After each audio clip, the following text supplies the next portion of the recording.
This is one simple tweet that represents a lot more. It's the video game industry's, if you will, shot heard around the world.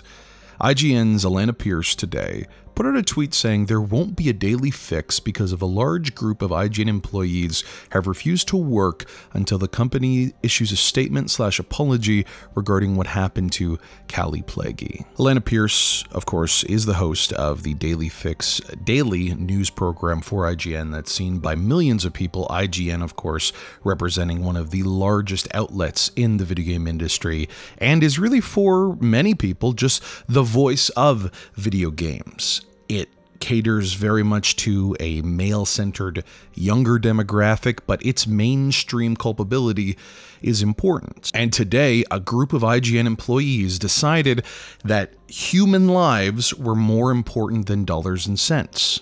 A former promotions and editor at IGN, Callie Plagge, over the weekend took a moment to share an incredibly brave and upsetting memory from her time at IGN, where she was repeatedly sexually harassed by a man 15 years her senior that had seniority in a professional environment.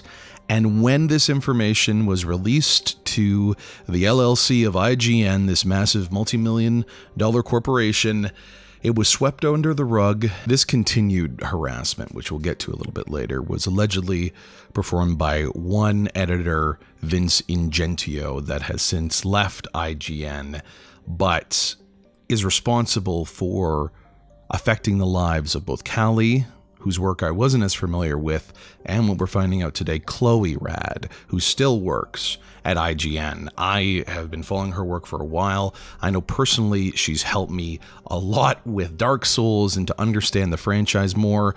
Both of these young women are connected to the video game community and chose to keep working in it, even when they were faced by an individual that was supposed to be their mentor that didn't take care of them, and a corporate entity that made them feel even more victimized. In a world that is already so toxic, the video game industry, all of this is bad, bad, bad.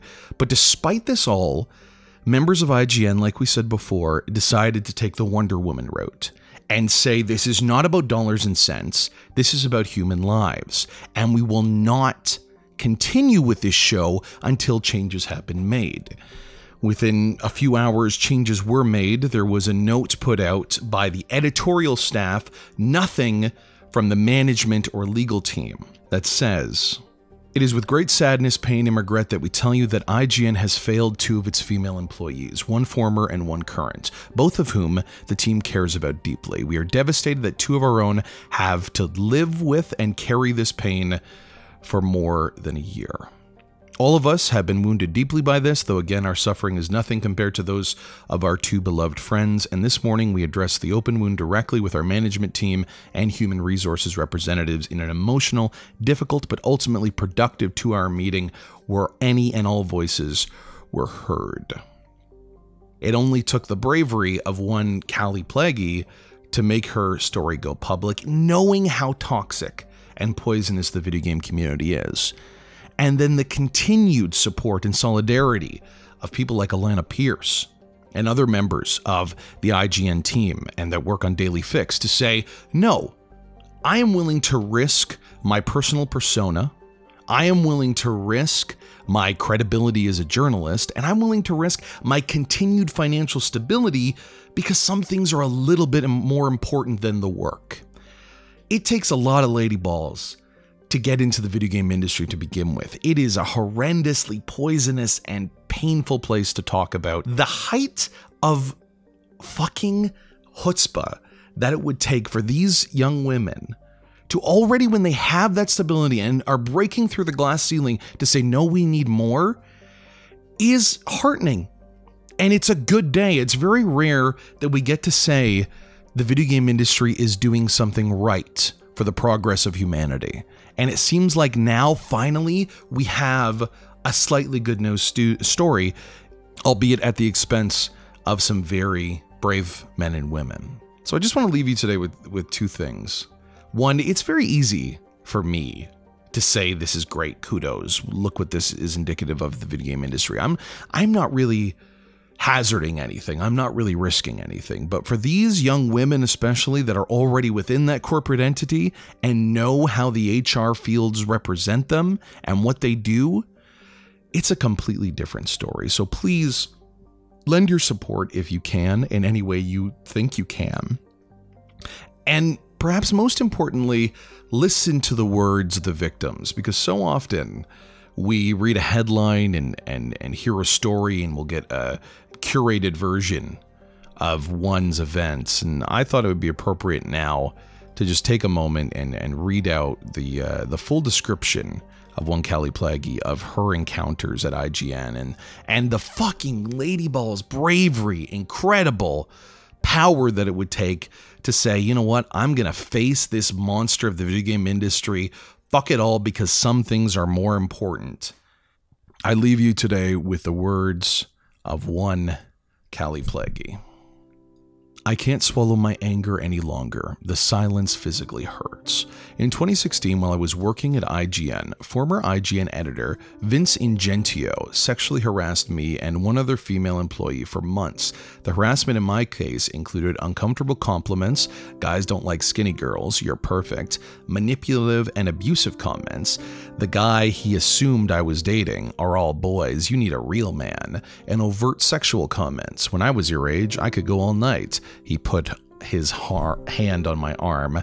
I just want one more night like that. Oh, fucking disgusting. That's my own parentheses. That's not added there. After I reported him in June of 2016, HR and upper management told me I needed to have better judgment about who I was friends with, making me out to be an equal participant in an inappropriate flirtation. My boss told me not to be uptight about being around Vince and stated on several occasions that he just wanted this unpleasantness to be over. HR insinuated to me that I used my body, specifically my chest, to provoke him. I was asked who I danced with at the IGN E3 party. This was a man who preyed on me. A young woman, 15 years his junior, by identifying my securities at work, specifically regarding my recognition for my work and manipulating my trust. I was made to sign a document stating that I'd behaved inappropriately on the condition that I'd be fired if it happened again. I was forced to work with Vince for another 6 months until I left IGN for my current job. I spent the entirety of those months sick with anxiety, literally to the point of severe nausea every day. I was terrified of further retaliation should I say anything. The harassment and horrible mishandling of the HR investigation was a major factor in my leaving IGN. I have carried the disgust, fear, and disrespect with me since. To my knowledge, Vince was talked to and basically told not to speak to me, though he continued to walk near my desk, ask me work questions in person, and sit near me in meetings when management was not around. Nothing was done until after I quit, and even then, IGN parted with him on good terms. Now, as more and more victims and survivors come forward with their stories, the sick feeling in my stomach has returned. I have a great job with a team that respects and values me. I am safe, I am loved, but I feel sick. This is not just about harassment. It's also about victim blaming and negative impact on my job as a result. This is a structural problem. To my friends at IGN who stood by me through those months and beyond, I love you. To Sam in particular, thank you for sincerely doing all you could to help me with what you were given. You've all shown me support, and I worry about how this statement will affect you. But I can't just stay quiet anymore. I hope speaking up will help heal me, as well as help others like me.